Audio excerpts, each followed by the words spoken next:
We are back on the Rational Boomer podcast. Hopefully your day is going well. It is Friday. As you can see, I'm back at home. I got my better camera, my better microphone.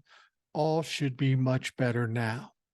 The only thing, though, is as I look at my face here on screen, which I'm not particularly fond of, I realize, that shittier camera might have been better. It made everything more fuzzy and weird and covered up a lot of the flaws. That's assuming, of course, I care about the flaws on my face. I'm 63 years old, for God's sake. What do you expect? I have to bring this up again. And because I get a lot of shit about this on TikTok primarily. And I just want to put people's minds at ease. Now, if you're a 63-year-old man, you notice a lot of imperfections all over your body as well as your face, and literally daily. I know I brought this up before, but I've got to mention it again because I keep getting shit about it.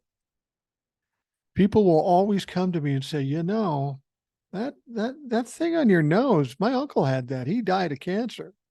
They're all real worried about it. Now, if I'm anything, I'm not stupid. Did you have that checked? Of course I've had it checked fucking 8 years ago when I first noticed it. It's something other than cancer. It's not cancer. I've had it for 8 years. If it was cancer, I'd be already fucking dead. So, I suppose I could go in some place and they could do something and remove it. But what's the point? I mean, I've got bigger issues to worry about. If I was worried about aesthetics, bigger issues than this fucking spot. So all of you that are still thinking, he could be sick and he may not know it until I tell him. Fuck you. I know what it is. I know what it is. It's not a big deal. I appreciate your concern, but I get so tired of answering this every goddamn day. Now, I know most of you on the podcast know better, but on TikTok, these people, Jesus Christ, everybody has an uncle, a cousin, a father, a mom, or whatever that had something exactly like that. And then they died 2 days later. I'm fine. It's going to take more than that to kill me. I'm not going to be easily killed in this world. Like they say, only the good die young. So that leaves me pretty safe for the moment. All right.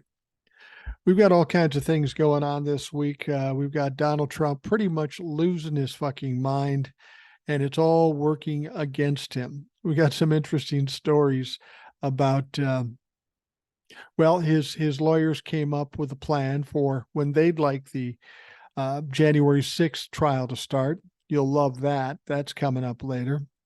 Rudy Giuliani has no money, and he's in tough straits. There's all kinds of stuff to talk about. We'll get to it. First, we have some emails to get to.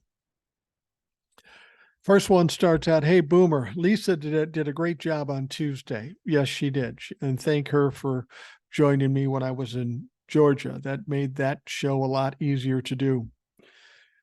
The commenter goes on to say, she helped me catch up while I babysat my niece. In the email from V last night, she brought up a good point. It never crossed my mind T-Rump would accept a plea deal because it'll involve him telling the truth, and T-Rump wouldn't know the truth if it hit him in the face. However, he's the most disloyal person I've ever seen. So does it make sense that if he's going down, he's burning the entire Republican Party to the ground? Your subscribers notice things I don't, and I like their input. I have a question. Well, first of all, do you think he will bring everybody down with him? Yeah, probably he will. But in terms of flipping on somebody, he's really got nobody to flip on. He's the big fish. Everybody can flip on him. He's got nobody to take down that's bigger than him. Everybody's going to be coming after him. Anyway, she says, I have a question. Brian Kemp and Brad Raffensperger have been coming hard for T-Rump. They've been calling him out in public on social media and interviews. They are not holding back.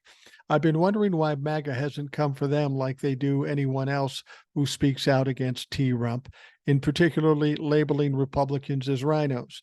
I was thinking it is because they successfully do the dirty tricks that Republicans love. Like when Kemp scrubbed over 300,000 Georgians from the voter rolls and stole the election from Abrams. They maliciously reduced voter locations in Black communities and made it illegal to give someone water while standing in long lines for hours just to vote. But at the same time, that doesn't make sense either. Liz Cheney voted with T-Rump more than any other Republican. I think it was 97% of the time or something like that. But Cheney's voting record and pushing T-Rump's agenda did not save her. The moment she stood up to T-Rump, they completely turned on her. They unseated her and labeled her a rhino. I'm just wondering why Kemp and Raffensperger are able to escape the wrath of MAGA when they stand up to T-Rump, but no one else can. That's so odd to me. Even T-Rumps doesn't attack them like he does everyone else.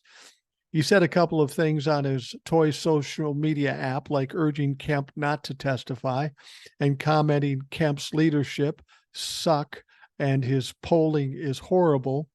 T-Rump's usual 7th grade name calling. But that was nowhere near how low T-Rump can go. Look at what he did to DeSantis, not nonstop name calling him and trolling him. Oh my God, did you see the plane T-Rump had fly over the Iowa Fair? Brutal. It was T-Rump trolling DeSantis. So I got a good laugh at it. Anyway, T-Rump let loose his supporters on DeSantis like a pack of wild animals, no mercy. Where is that kind of energy when it comes to Kemp and Raffensperger? Where are the scare tactics and death threats threatening to primary them? What are your thoughts on that? I'll tell you what my thoughts on that. Donald Trump's got a lot of people talking shit about him. And these two are probably inconsequential to him. The big difference between Ron DeSantis and, say, Brian Kemp is that Ron DeSantis is running against him in the presidential primary. Brian Kemp isn't. Neither is Raffensperger. He'll probably have some choice things to say about them as he get closer to the trial. But Donald Trump's got so many people he's got to go after. He's got to focus on those that are most crucial to him. And that would be anybody who's threatening him in this primary. He's a very competitive guy, as you can tell. And he kind of focuses on whoever is in his sights at the time. Right now, he's got a lot of people in his sights. He's got Ron DeSantis, of course. He's got Fani Willis. He's got Judge Chutkan. He's got Jack Smith. He's got Joe Biden. I don't know. Maybe he just doesn't have time to go after Brad Raffensperger and the governor. Or it could be because they don't pose an immediate threat. They could talk shit about him, but a lot of people do. So maybe he's just low on his priority list. And she goes on to say, oh, what do you think about Chris Christie pulling ahead of DeSantis in New Hampshire? I'm starting to think the debate will turn the GOP primary upside down. If Christie can knock the pudding off DeSantis's fingers and go no holds bar on T-Rump like he's been doing, he may move to the number 2 slot. What's your thoughts on that? I don't think going this hard at T-Rump could get Christie the nomination, but I don't know. It's feeling like the GOP primary can go any direction. Thanks for all you do, old soul. Well, I've said this before. I think if DeSantis is at this debate and it goes like I think it might, whether Donald Trump is there or not, I think DeSantis is going to get destroyed because he's socially awkward. He doesn't handle situations well. And if you get him angry, then he just kind of loses it. He's going to come off looking bad in this. If Donald Trump is there, Donald Trump will know exactly what buttons to push and knock that fucker down quick. But if not Donald Trump, I think Chris Christie or some of the others will look at Ron DeSantis as the second threat in this primary. If they can knock him out of the standing, they think they might be able to get his votes. But if Donald Trump is not there, they'll be going after him as well. And that'll be interesting to see whether or not Donald Trump shows up. I really think he will. I mean, he's worried about signing that pledge that he would support anybody that is the nominee. Why would that be a big deal to Donald Trump?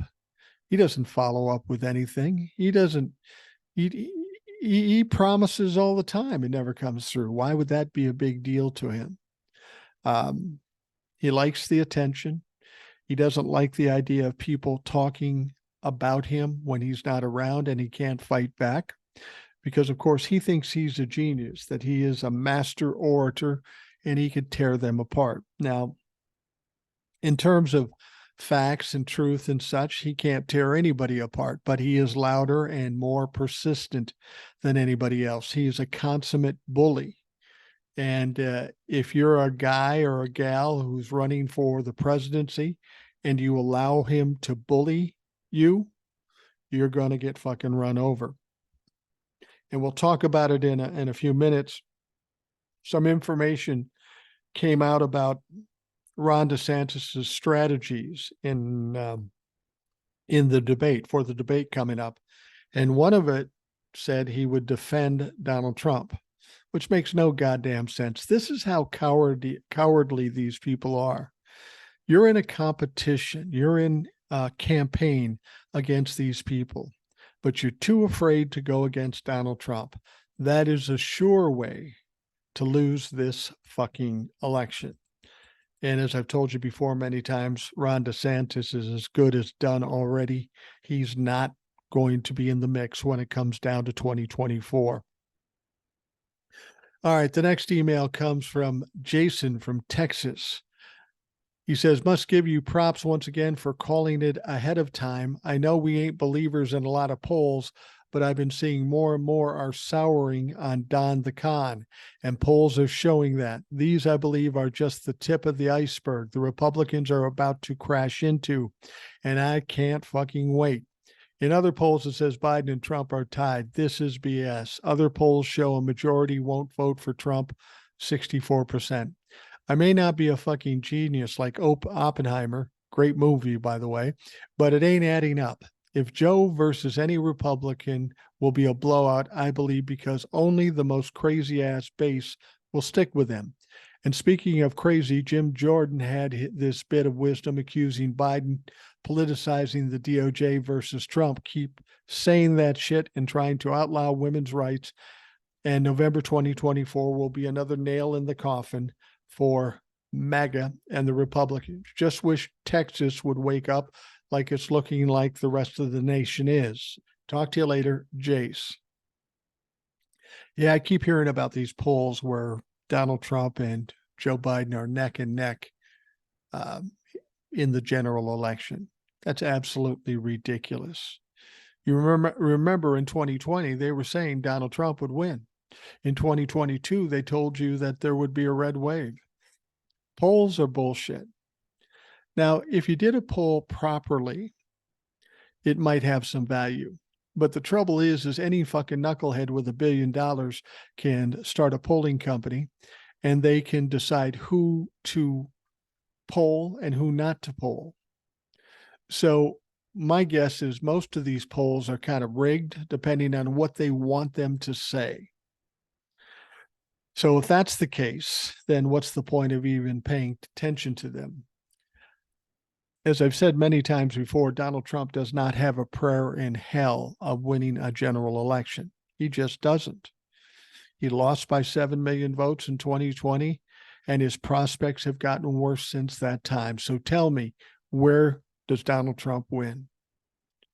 But I think we're seeing now kind of what I was talking about. You've got the indictment in D.C., the indictments in Florida, the indictments in New York, the indictments in Georgia. And I think the Georgia one is really sticking in its craw. But with all those indictments, when you see, I've seen on the news how they lay out all these time frames, like primaries in various states and court dates for Donald Trump that we know for now, but there'll be more ultimately before it's said and done. Donald Trump's going to be a busy motherfucker. And he's going to be a broke motherfucker because he spent, what, $40 million in the first 6 or 7 months of this year.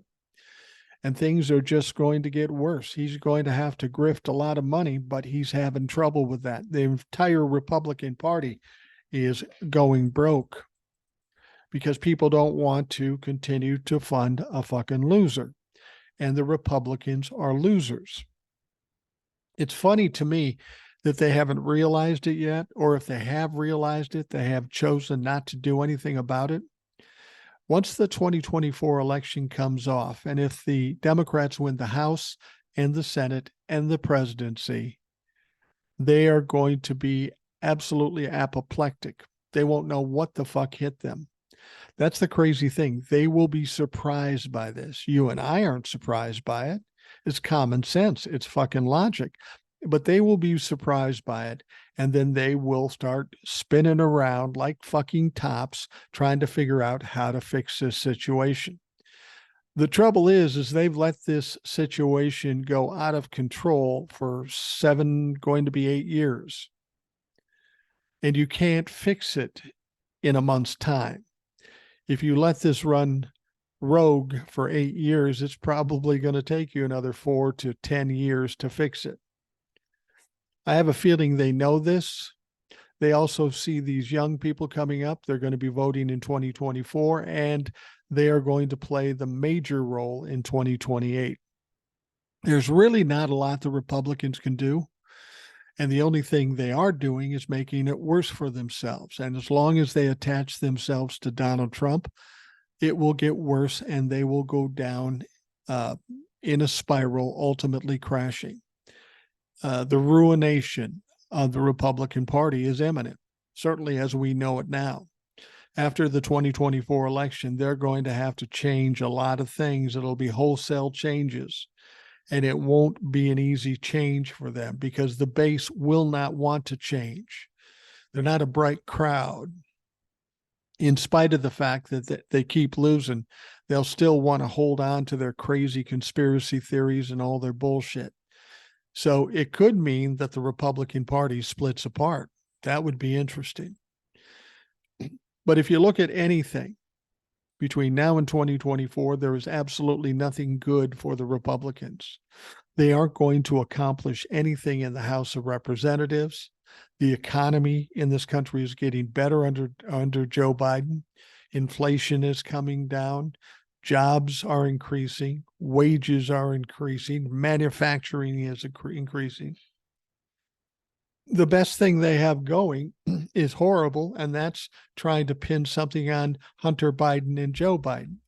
But they haven't found anything as yet. It's been, 5, 6 years they've been working on this, and they still have zero evidence and zero witnesses. All right, the next email. Mike, I was just reading an article about the Georgia indictment and how the names and addresses of the jury members were leaked. Of course, there's a lot of concern for their safety. The domestic terrorists doing what they do, they terrorize. This happens all too often, constantly around the country. It's time to bring out a small National Guard unit deployed to protect events and people threatened by the terrorist. Call me crazy, but I believe our domestic military should be protecting us from domestic terrorists. Thank you for your opinion, Joshua. Yeah, that was the crazy thing. We've got a lot of things going on with Trump-Lafox. And as I've told you before, I don't see them attacking the Capitol or any major event or anything where you're going to get large crowds of people. But you are going to get individual crazies. Like, for example, the guy in Utah who was threatening Joe Biden just before he was going to come to Utah. He was just begging for a visit from the FBI, and that's exactly what he got. Of course, this man was stupid, and he didn't know how to behave when the FBI came to his door, and the motherfucker ended up dead. And you know what? He deserved it. I'm sorry to say that. You hate it when somebody dies, but this motherfucker was asking for it. I'm sorry, but it's true. Then we have this woman who left a voicemail threatening Judge Chutkan. Oh, that's not a good thing to do. You don't threaten the life of a federal judge. She left a voicemail message, so it wasn't hard to track her down. We know exactly who she is, and this stupid bitch thinks she's supporting Donald Trump, but she will end up going to jail for a long time. And then, of course, as Joshua points out, we got some people doxing members of the grand jury. And I got to tell you, judges don't see the humor in that. Fani Willis will not see the humor in it. And so this is going to be a big problem for Donald Trump. It all goes back to what Judge Chutkan has said about Donald Trump and what the judge in Georgia will say. Anytime a defendant is out there stirring things up like this or making it unsafe for people, and clearly that's what happens, they have to take this serious and address it immediately. I suspect Judge Chutkan will address Donald Trump since she's getting threats too. So, I was talking about this in the podcast yesterday. When is she going to do something? Well, you would presume she could do it any time. Or, like I said, maybe she's waiting to the 28th and moving up the trial date just to prove her point that where she said that if you keep this shit up, this trial is going to come faster. Maybe we don't hear anything till the 28th, which I think is problematic because there could very well be more dead people or injured people or people in jail between now and then if Donald Trump is allowed to continue to do what he's doing. And look, there doesn't seem to be any sense that he's stopping. In fact, he's as much as said, I'm never going to stop. I have my First Amendment right. Even his lawyers have said, yeah, he's not going to stop unless something happens. Well, maybe it's time that something happens. And hopefully Judge Chutkan has got that on her mind, and we may have something happening soon. But if all else fails and we don't hear anything from Judge Chutkan, it will be on the 28th. That's the day they're supposed to get together and decide when the trial will start. And I've got another story about that that's fucking hilarious, and we'll talk about it in a minute. All right, I've got another email from Old Soul. She says, hey, Boomer, have you seen this? A state senator in Georgia is moving to impeach Fulton County District Attorney Fani Willis over the charges brought against former President Trump. Georgia State Senator Colton Moore is moving to impeach Willis, accusing the prosecutor of carrying out a political agenda against Trump. Reading that article pissed me off. These people are certified crazy. Do you think anything will come of this? Thanks, Boomer, Old Soul. I hadn't seen that article. It's not surprising. Do I think anything will come of it? No, I don't. Because I tell you what, if something did come of it and Fani Willis ended up getting impeached, I mean, impeaching one of these people is a really hard process. First of all, it's going to take some time. And second of all, it doesn't change the case. He's been indicted. He will be arraigned by the 25th of the month. You can impeach her, but somebody else would just take over. That's what would happen. And actually, once the charges are made, Willis is there to carry on the case against Donald Trump, but it's really the judge that has control of the case. And I just heard that a judge has been chosen for Georgia. He is he's a young guy. He's only been a judge for 6 months. He is a Republican, and he was appointed by the governor. But it sounds like, he's worked with Fani Willis before. He has respect for Fani Willis. He has respect for the law. He's only been there 6 months, so I can't imagine he's going to do anything stupid.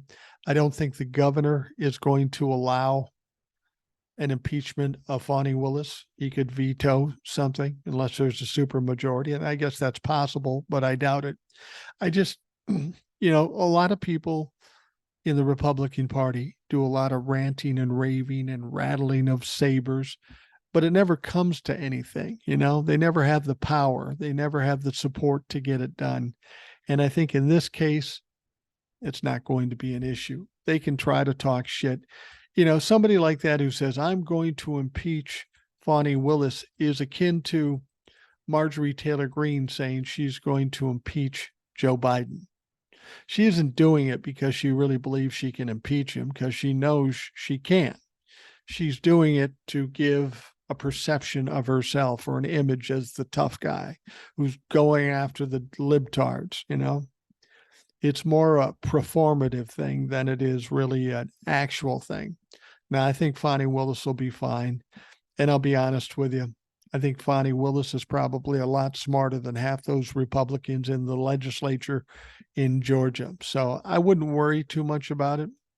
If it did happen, there would be a lot of outrage. And that's why I think the governors wouldn't allow that to happen. I mean, the governor is already kind of against Donald Trump. He didn't fold on him during the elections in 2020. A previous emailer said, they go after Liz Cheney and but not after the governor and Raffensperger. I think part of that is with Cheney, they're just like personal attacks that Cheney has made. And with the governor, he just didn't accommodate Donald Trump. Donald Trump's got so many other things to worry about. I can't believe that he has time to even worry about the governor or Raffensperger or anything like that. But the point is even if they try to impeach Fani Willis, the governor has stood strongly against Donald Trump. And the reason they stand strongly against Donald Trump, the difference between the governor and Liz Cheney and some of these other people is that they're reasonably minded. They aren't in the cult. They may be Republicans and they may be really conservative, and we probably wouldn't vote for them. But these people understand the damage that could be done to their party if somebody like Donald Trump is able to run roughshod. So that's why they push back. They were smart enough to understand that this is going to destroy our party. So that's why they pushed back and they fought against it. Now, of course, you've got a lot of dumb motherfuckers and sheep that don't know that. And that's why we're in the position we're in. All right, the next email. Hi, Mike. Remember when I said I would forgive Trump-la-fucks? This is from Kara. She says, yeah, fuck that shit. It's too late now. Something serious is broken in these motherfuckers, and they push me too goddamn far. They're pushing every compassionate human being away and forcing us to the extreme. I want the FBI to run them all down. Every dumb bitch, every dangerous asshat from coast to coast and border to border. Leave no scummy rock unturned. Anyone redeemable has already seen the light. Every GOP lawmaker with any history of enabling or supporting MAGA needs to get kicked too. Kick them out of our country. I don't care where, just not here. I'm exhausted from the utter disgust. They need to be stopped as soon as possible. I guess we're going to have to find the phone number of our nearest FBI branch and report all the impotent traitors every time they make threats. Why can't we do that? Seriously, Kara. Well, sometimes I think you're right about that. It's going to get uglier than we imagine. I mean, these are like pests that you try to put traps out for, and you try to put out poison, and they just keep fucking coming, no matter what. And I'm afraid sometimes that it could end up with a certain amount of violence or some extreme behavior, because people like Kara and other Democrats may be getting frustrated by it. And I will just say this. You're better off just being patient and let things play out. I was talking to Lisa yesterday, And over the last multiple years, when I've been talking about Donald Trump, I always said, they're going to get theirs. Just relax, just relax. And everybody would say, no, they're not going to get theirs. I'm tired of this. We need to do something. I want you to understand what you're saying there. What you're talking about doing is exactly what the Republicans are doing, acting sheerly out of emotion. You're becoming reactionary, and that doesn't work. That will always come back to haunt you. So you don't do that. You bide your time, you let the process go. And if there's some weird things that happen in the process, you speak up, you push back, and hopefully you can get it back on track. But I'll just put it to you this way, and I'm not trying to pat myself on the back here. This has nothing to do with brains. It just has everything to do with trusting the system, a system, not the system, and being patient. Patience is a virtue, as they say. There's somebody who once said, never make a decision until the last moment. Because too often people will have decisions to make and they'll get all freaked out and they'll make a quick decision and then it's the wrong decision. Better to take the time you've got in order to get it right. Now, over the past multiple years, people have said nothing's going to happen, nothing's going to happen. And here we sit. After all that time, I told you, just be patient. It will happen. And guess what? It's happening. And now that it's happened this far, there are some people that say, well, it's still not happening fast enough. Well, too fucking bad. Too bad. That's just the way it is. I mean, we could marshal together a bunch of Democrats and attack Republicans, but that's not going to help the matter. We got to be patient and let the people that are in the positions like the Jack Smiths and the Fonnie Willises do their job. They've gotten us this far, okay? They've gotten us this far, and they will take us to the end. Think about this. If we were talking about this 8 months ago, a year ago, could you have imagined all that is going on now? Many of you thought it would never happen, but here we are. Donald Trump has 4 indictments, may end up having 6+ indictments. He has almost 100 felony charges. There is no way he can get out from underneath those charges. There's no way he's going to run the table and get away scot-free. It just can't happen. So as much as people want to say nothing's going to happen to Donald Trump, well, a lot has happened to Donald Trump up to this point. And you know what? He's not getting away with it. There's just no logical sense to it. You've got people like Jack Smith and Fonnie Willis filing charges. These people have conviction rates percentages of 98, 99%. They don't file charges they don't think they can win. And when it comes down to it, we only need 1 or 2 convictions out of 100 to stick with Donnie Trump. And he's done. He's gone. He's out of the equation. Thing is, there's going to be a lot more than 1 or 2 convictions. There's probably going to be 10 or 15 or 20 or 30. If he was convicted of every charge that he has right now and he was given the maximum sentence, he would be in jail for 700 years. We don't need him to be in jail for 700 years. That guy won't last 5 years in prison. And even if he does, by the time he comes out, he'll be so inconsequential, it's ridiculous. So relax. I know you're mad, but it's better to bide your time, let the process work, and trust people like Jack Smith and Fonnie Willis to get the job done. They're very successful at it. 98, 90, 99% of the time, they win their cases. That's all it's going to take. These folks going down with convictions, and then it's all done. So be patient. Don't get freaked out. It's going to be fine. All right. We'll take a quick break, and we will be right back.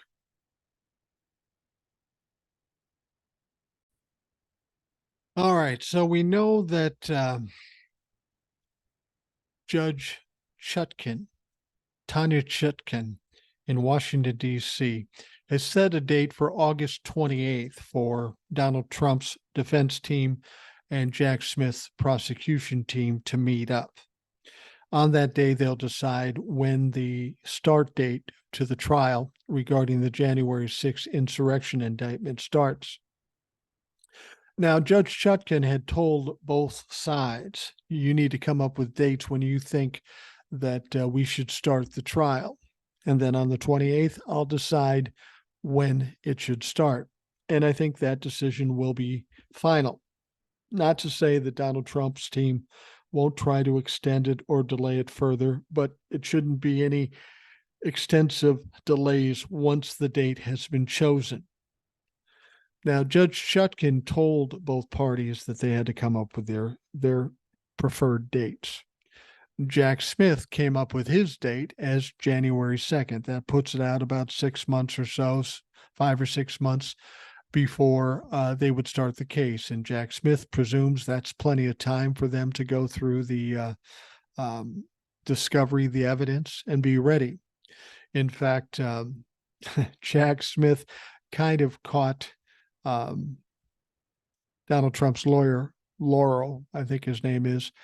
He's been on TV a lot, and this is what Jack Smith said. He said, I've seen this attorney on many TV channels, and he's pretty much laid out their defense and everything that they're going to do. So clearly they've already figured out their plan and they're ready to go. So why not January 2nd? I don't know that Laurel's intention was to give that impression, but that's exactly what he did. And Jack Smith makes an excellent point to the judge when that happens. Well, nonetheless, attorneys for former President Donald Trump asked the judge overseeing his federal election interference trial to push back the start date well beyond the January date proposed by special counsel Jack Smith. Get this. They said, we'd like to start it in April of 2026, 2.5 years from now. and it's of course past the 2024 election and then approaching the midterms, and then they scream about that. See, this is what I told you before. When it came down to Donald Trump's team, they'd ask him when they want the trial, and they'd probably come back and say, oh, never. And that's kind of what they're doing here. They'd put it out for 2.5 years, and then when it got to the point, they'd have some other delay. Well, let me explain something to you here. That's not going to happen. That is a joke. That is a bad move by the lawyers. All that's going to do is piss off the judge, which is not the smart thing to do here.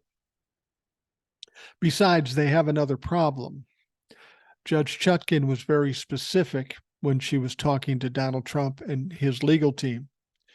When it comes to ranting and raving and making threats and all kinds of crazy shit in the media and in social media, to her, that would only suggest that she should start the trial earlier.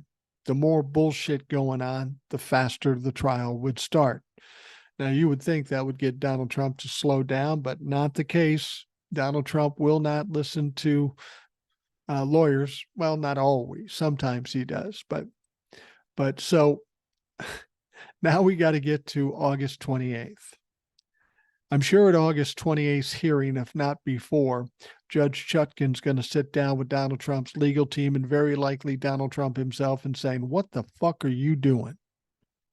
You're doing exactly the opposite of what I said you can't do. And you're messing this up for yourself. But Donald Trump can get all the advice he wants from his lawyers. If he doesn't want to do it or he can't be convinced to stop doing it, he's not going to. It goes back to what I've always said before. He thinks he's brilliant. He thinks he's a great orator. He thinks he can talk his way out of anything. But what we've learned in the last 2.5 years with the investigations and the indictments and such, the fact is he can't talk himself out of anything. At best, he implicates himself more often than he does anything to make him look innocent. So I suspect when they get together the 28th, Donald Trump will get a serious reprimand and maybe even threaten to be put in jail if he continues doing what he's doing. Now, normal circumstances when the defense and the prosecution give out time frames of when they want the trial to start. Jack wants January 2nd, 2024. Donald Trump wants April of 2026. Now, a lot of times judges will just kind of find a spot in the middle, and that's what they'll go with, try to keep everybody happy. That's not going to happen in this case. It's not going to be before the elections in 2024. It's just not going to be. It makes no sense. Their request is absolutely ridiculous and almost an insult to the court. Now, the lawyers filed the request on Thursday in the U.S. District Court of the District of Columbia, where Trump was indicted on August 1 on federal charges. And so the lawyers are just doing what Donald Trump says to do, which is very dangerous to the lawyers, because if Donald Trump continues to fuck up, then it's going to be taken out on the lawyers too, because they're supposed to be controlling their client. Now, Jack Smith wants to start on January 2nd. He says it's going to take 4 to 6 weeks. So that puts us at mid-February, end of February at latest, well before the elections. Now, if I'm Donald Trump and I want to run for re-election, I would want this out of the way. I'd want to be cleared by then if I were innocent. But that's not what Donald Trump wants to do. He doesn't want to be held accountable. And this is what his life has been since he's been a child. He's never been accountable for anything. He's committed crimes, he's done horrific things, and he's never been held accountable. So this whole situation is quite foreign to him. He doesn't even know how to deal with it. He can't comprehend it because it's never happened before. Now, Trump's attorneys claim the expeditious timeline is meant to undercut the former president's ability to prepare a defense. They said this is an unprecedented case in American history, the filing says, before claiming that President Joe Biden's administration has targeted his primary political opponent and leading candidate in the upcoming presidential election with criminal prosecution. And if you remember, that's when Judge Chutkan rolled her eyes and put her face in her hands. Yeah, she's not buying that shit either. The administration has devoted tens of millions of dollars to this effort, creating a special counsel's office with dozens of employees, many of whom are apparently assigned full-time to this case and this case alone. Not unlike what Donald Trump did when he was president of the United States, when he was weaponizing the DOJ. Now, the attorneys go on to note Smith's case has taken more than 2.5 years to investigate, pointing to terabytes of discovery material that amounts to 11.5 million pages of documents. They go on to say, even assuming we could begin reviewing the documents today, we would need to proceed at a pace of 99,762 pages per day to finish the government's initial production by its proposed date for jury selection, Gregory Singer, one of Trump's attorneys, wrote in the brief. That's the entirety of Tolstoy's War and Peace, cover to cover, 78 times a day, every day from now until jury selection. That sounds like a you problem, not an us problem. I mean, you fucks committed the crimes. It's just unfortunate that all your people around you have provided so much evidence.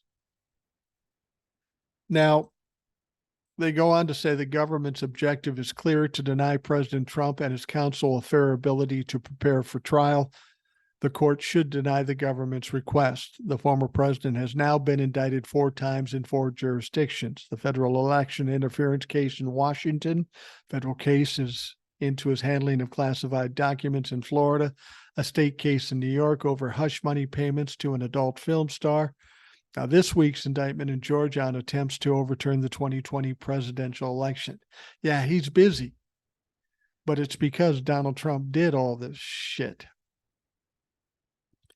Now, at present, he could go to trial on January 2nd for the federal case to overturn the election. March 4th for the Georgia election interference case, March 25th for the hush money trial in New York City, and May 20th for the case in Florida over the mishandling of classified documents. You see what I'm saying? He's going to be a busy motherfucker, and he's going to be a broke motherfucker because this shit cost a lot of money.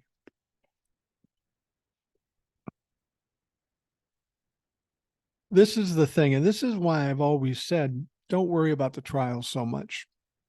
Don't worry about the convictions. You got nearly 100 felony charges. He's going to get a bunch of them. And he only needs one to go away for the rest of his life and be taken out of the equation. So that's a done deal. But Donald Trump, while he's going to all these court cases and all these trials and trying to afford it, at the same time, he's going to have to try to run in the primary and then ultimately in a general election if he is the nominee. He ain't going to have time. He's certainly not going to have the money. He's not going to be able to make it. This is why I say Donald Trump will not be the nominee. Now, when these indictments came out from Fani Willis, Donald Trump reacted like you would expect him to act. He said it many times. If you come after me, I'm going to come after you. And that's exactly what he did to Fani Willis. As soon as Fani Willis came out with the indictments, he said, listen, I'm going to have a press conference on Monday, this coming Monday, and I'm going to reveal all the corruption and crime in Georgia. I'll be totally exonerated. I feel so confident about this, I'm going to bring Mike Lindell with me. Oh, that's a good move. Yeah, that guy has a lot of credibility. He has even less credibility than Donald Trump, for God's sake. So anyway, he's been touting this big event on Monday. Now, when I heard about it, what I said was two things are going to happen. Either it's going to get canceled or it's going to be an absolute embarrassment shit show like Mike Lindell has put on so many times. Now, one of Donald Trump's former lawyers, Ty Cobb, said, if he does this and he has documentation, Ty Cobb believed that all it would be is more evidence against Donald Trump. So this wasn't going to go well. Well, Donald Trump's planned press conference next week, where he claims that he will provide evidence of 2020 presidential election fraud in Georgia, is not going to happen. His legal team warned him it could cripple their efforts to defend him. And they would be right. And in a rare occasion, Donald Trump apparently listened to his lawyers. I wouldn't be surprised to say that maybe the lawyer said, look, you do this, we're all fucking quitting. Kind of like what happened with Jeffrey Clark and the Attorney General's office, the DOJ. He wanted to do something stupid and people knew, well, that's too fucking far. We're going to quit if you do that. And that is the only thing that gets Donald Trump to back down. Now, I've heard no evidence or no verification that the legal team would have quit on him if he insisted on doing this. But as far as I can tell, that's the only thing that gets him to back down, because these lawyers are constantly spewing bullshit directly out of Donald Trump's mouth. Case in point, we want the trial to start in April of 2026. Now, no lawyer in their right mind would walk into a court and suggest that. That is an insult to the judge, an insult to the court, and it's just a dumb fucking idea. The only way that they were put in a position to ask for that is that Donald Trump forced them to do it. Now, according to a report from ABC News, Trump's legal advisors are worried he may say something that will make it harder for them to defend him in the far-reaching RICO case in Fulton County District. Where would you get that idea? Donald Trump might say something to implicate himself or screw himself? God, I cannot believe that. Now, according to ABC News sources, Trump's legal advisors have told him that holding such a press conference with dubious claims of voter fraud will only complicate his legal problems, and some of his attorneys have advised him to cancel it, which he has done. And like I say, you tell Donald Trump not to do something, that doesn't mean he's not going to do it. In fact, it's more likely he will do it. So it had to be something pretty strong to get him to stop. Somehow they had to make him understand that this was going to be bad for him, which in my mind would have to take a lot of work because Donald Trump doesn't ever think he's wrong. He doesn't take advice from people. Now, after the former president took to social media to proclaim he would present a large, complex, detailed, but irrefutable report on the presidential election fraud which took place in Georgia, Georgia's Republican Governor Brian Kemp fired back and stated that the 2020 election in Georgia was not stolen. For nearly 3 years now, anyone with evidence of fraud has failed to come forward under oath and prove anything in a court of law. Now, with Brian Kemp, that's another good point as to why Brian Kemp has pushed back against Donald Trump about election fraud in Georgia. If there was election fraud in Georgia, Brian Kemp would take the heat for that. He would look bad for that. It would look bad for his state, and as governor of the state, he doesn't want that. He's not caught up so far in the cult that he will do anything and sacrifice anything like everybody else. That's one of the reasons why he's pushing back. Now, the ABC report adds that Georgia's 2020 presidential election has been thoroughly examined and re-examined. The results were confirmed in 3 separate counts, including a hand count of nearly 5 million ballots cast in the state. Under Attorney General Bill Barr, Trump's own Justice Department looked at the allegations made by Trump, and so did the Georgia Bureau of Investigation. The Justice Department or the Georgia Bureau of Investigation found absolutely nothing. Honestly, I was kind of hoping he would come out on Monday and actually give this speech and bring Mike Lindell with him, because it would have been hilarious. It would have been good television. It would have been embarrassing for Donald Trump, the Republican Party, and everybody else involved. So I'm not surprised the lawyer said, yeah, you're not doing that, Don. And I just don't think that would have been enough. Donald Trump had to be put in a situation where he had no choice. And I got to tell you, with 4 indictments and 100 felony charges, having your legal team walk out on you, that might be a problem. Speaking of problems, let's talk about Governor Ron DeSantis. Now, if Governor Ron DeSantis really wants the Republican presidential nomination, logic dictates he is going to have to attack current frontrunner Donald Trump at some point, especially since the former president and current criminal suspect is beating him like a fucking rug. Donald Trump is ahead of DeSantis by like 40 points, and he's the closest one to Donald Trump. But not surprisingly, it doesn't look like Ron DeSantis is using logic as part of his preparation for the GOP presidential debate. That's coming up August 23rd in Milwaukee, according to a trove of documents posted online and brought to light by the New York Times. For whatever reason, Ron DeSantis's people posted some shit online that basically laid out his strategy in the debate.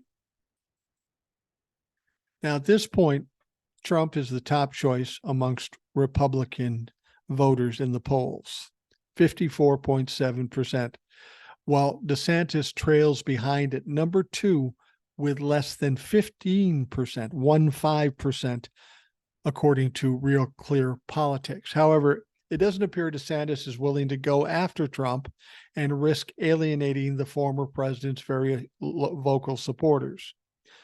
Now, Trump constantly is promoting this big lead he has in the polls as a reason not to debate. And he may not want to discuss his multiple criminal indictments anyway. You know that's going to come up in the debates. They're going to grab onto any weakness that anybody has. And Donald Trump has a lot of motherfucking weaknesses at this point.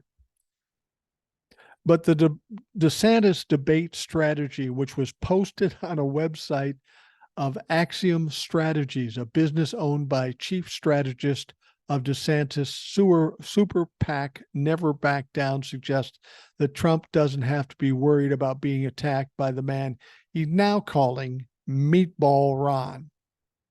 Now, according to the Times, DeSantis had a 4-part debate plan. This is Ronnie's strategy for the debate. I have a feeling they didn't mean to put that out. That's not something you would normally do. But this is how it's laid out, very laid out in specific terms. Number one, attack Joe Biden and the media 3 to 5 times in the debate. Fair enough. That's not why you're there. You're there campaigning against the other Republicans that are trying to beat you for the nomination. But if you want to focus on the media and Joe, you go ahead. Number 2, state positive visions 2 to 3 times. Positive visions that Ron DeSantis has for this country. Well, I got to tell you, I could list off about 10 negative things for this country that he's already done. Are we to believe that he has hopes and dreams of doing positive things? And what does he consider positive? Embracing the overturning of Roe v. Wade, giving every man, woman, and child a fucking AR-15 to roam the streets? Are those the positive things he's thinking about? Number 3, it says hammer Vivek Ramaswamy in a response. Apparently he's a little nervous about Vivek Ramaswamy. Now, he's got like 4%. I don't know why he's an issue. But number 4 is the key to Ron DeSantis's strategy in the upcoming debate. Number 4, defend Donald Trump in absentia in response to a Chris Christie attack. You know Chris Christie's going after Donald Trump. And one of Ron DeSantis's strategies is to defend Donald Trump, his opponent. I don't know about you, and I've only been in a few actual official debates in my life, but that doesn't sound like a winning strategy. Take the guy that leads you by 40% or more and defend him. Yeah, that's not a good idea. See, Ron has a tough situation here. He thinks Donald Trump will drop out of the race at some point, and he's probably right about that. But his problem is, in his mind, if he doesn't attack Donald Trump and even defends Donald Trump, then when Donald Trump does drop out, all of Donald Trump's voters will jump on board with Ron DeSantis. That's his only hope, really, right now. He has no chance of catching Donald Trump. He can only hope that Donald Trump drops out and he can scoop up all of Donald Trump's voters. And I'm afraid that is a poor strategy. I have a feeling that a lot of people that are voting for Donald Trump right now, they're so in love with Donald Trump that if he isn't in the race, they just won't fucking vote, which is cool for me. I'm happy if that's what they're going to do. But I think that Ron DeSantis has got hopes and dreams in one hand and a pile of shit on the other hand. And the only thing guaranteed is that pile of shit, because Ron DeSantis doesn't have a fucking prayer, especially with that strategy.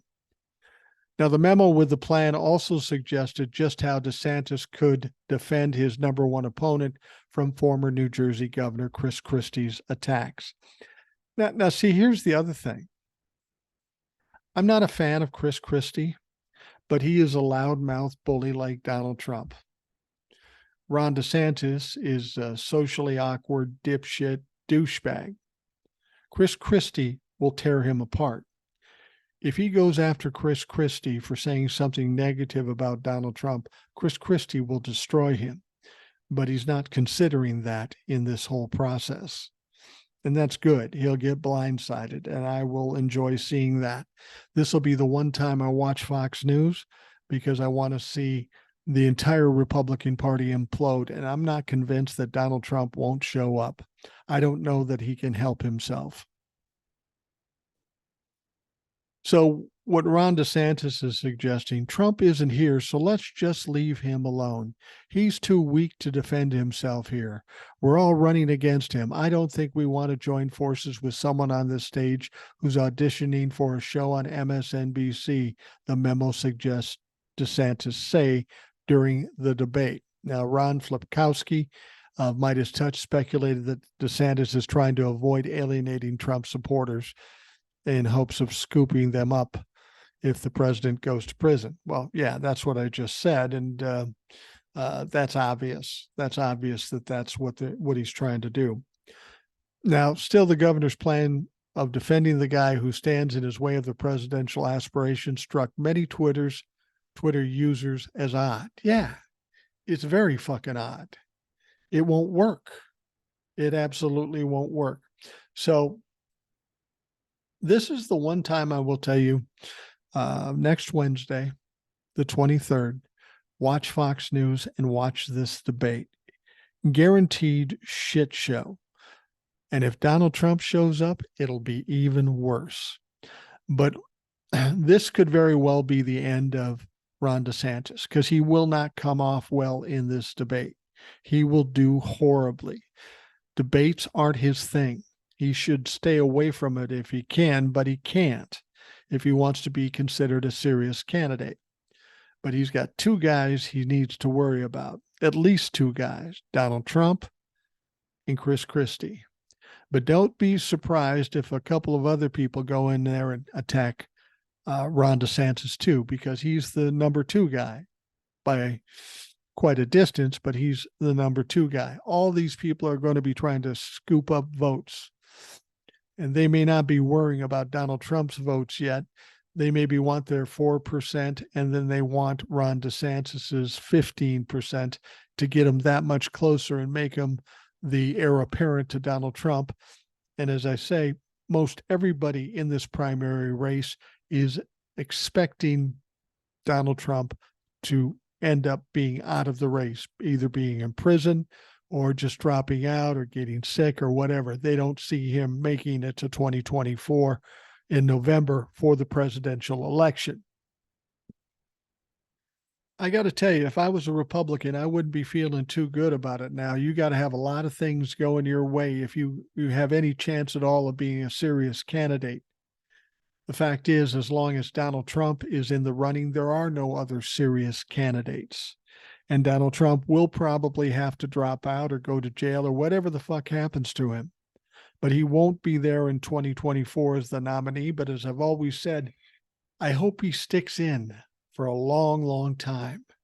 The longer he sticks in and then ultimately drops out, the shorter time the Republicans have in putting together a decent candidate to go up against Joe Biden. I don't think any of them can win against Joe Biden, including Donald Trump and Ron DeSantis. But you take like Vivek Ramaswamy and put him up against Joe Biden, it'd be a fucking walk for Joe Biden. Let's just talk briefly about Rudy Giuliani.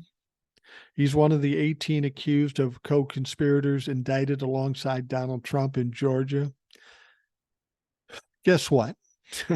He's looking to have his case moved to federal court, just like Mark Meadows is looking to do, having it switched to federal court. Now, he did this less than 24 hours after Mark Meadows said it.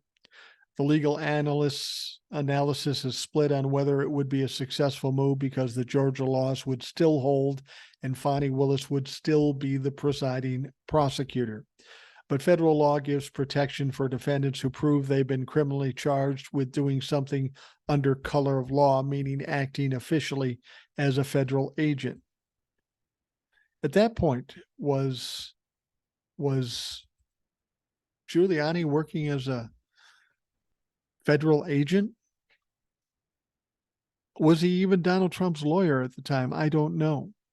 Now, Mark Meadows may try to pull that shit off, but I don't think the chief of staff official business has to do with overthrowing an election. That's just me, but it doesn't seem like that's going to hold. And to be perfectly honest with you, I heard a lot of people getting nervous about this situation, saying, oh my God, he's going to have it brought to federal court and then have it dismissed. Now that's not going to happen. That's not going to happen at all. You don't think Fonnie Willis has considered this, or at least considered that they'd try this bullshit?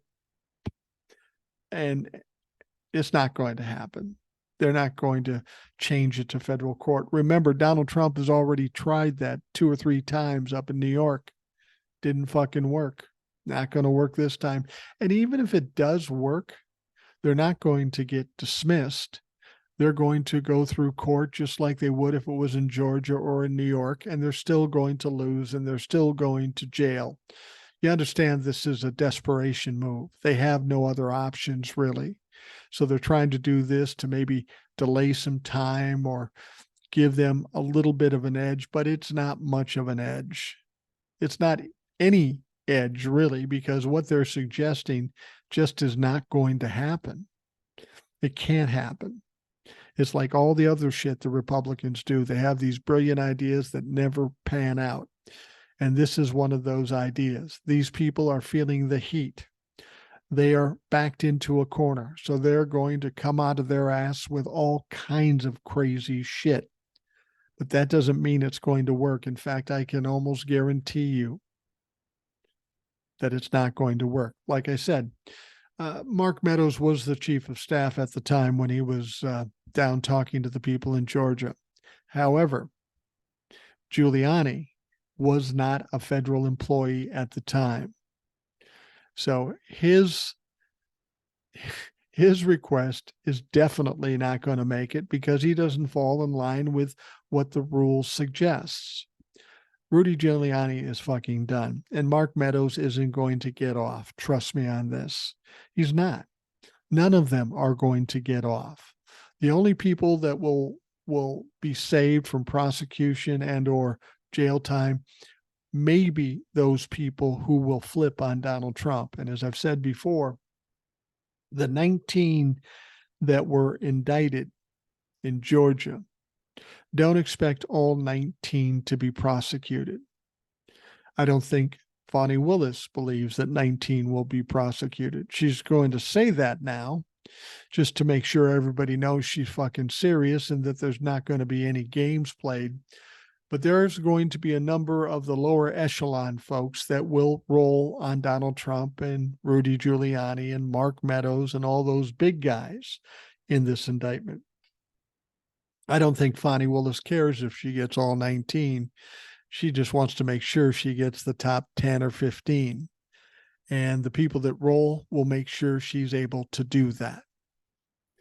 All right, we are going to wrap up the Rational Boomer podcast. I hope you have a great day. Thank you for sticking with us today and taking the time out of your day to listen. We'll be back again tomorrow.